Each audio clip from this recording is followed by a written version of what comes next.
The state of Idaho continues to feel the cuts being made by the Trump administration. A project designed to make farming more sustainable, paid for by a $59 million federal grant, the largest such grant in University of Idaho history, that was just terminated.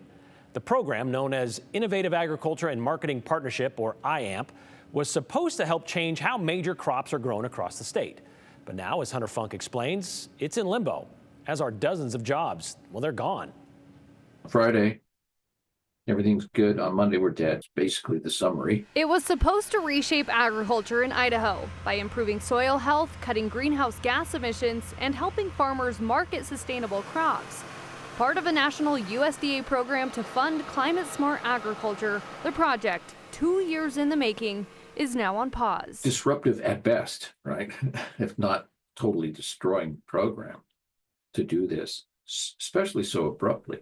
IAMP spent the last 2 years building community partnerships, building the infrastructure needed to do the research, and just started accepting applications from Idaho producers who grow everything from potatoes, barley, and beef. We had 200 producers apply from across the state. Producers were going to be paid to be part of the research. Co-director of the program, Sanford Eigenbrod, says, "One of the things I had the unpleasant duty of doing this week was letting people go." At least 17 staff members and a dozen graduate students lost their jobs.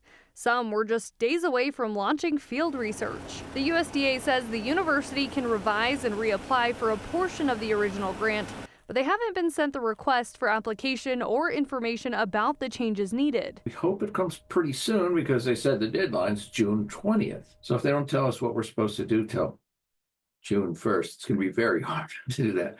Even if a new grant comes through, they'd be rebuilding teams and refilling positions that were just cut. But he says at least the community partnerships remain strong. As for what they'll do now, all they can do is wait. Hope this is the last blow of this kind that I'm this close to. And he also mentioned that they've been meeting with other schools who experienced similar things, saying about 140 projects, big and small, were impacted by this.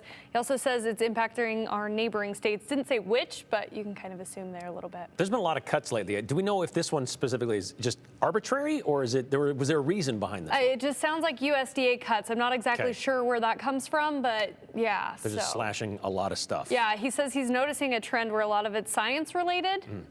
This was also kind of climate change, sustainability related, so he's worried that maybe that's on the chopping block. Yeah, probably. All right, thanks, Hunter.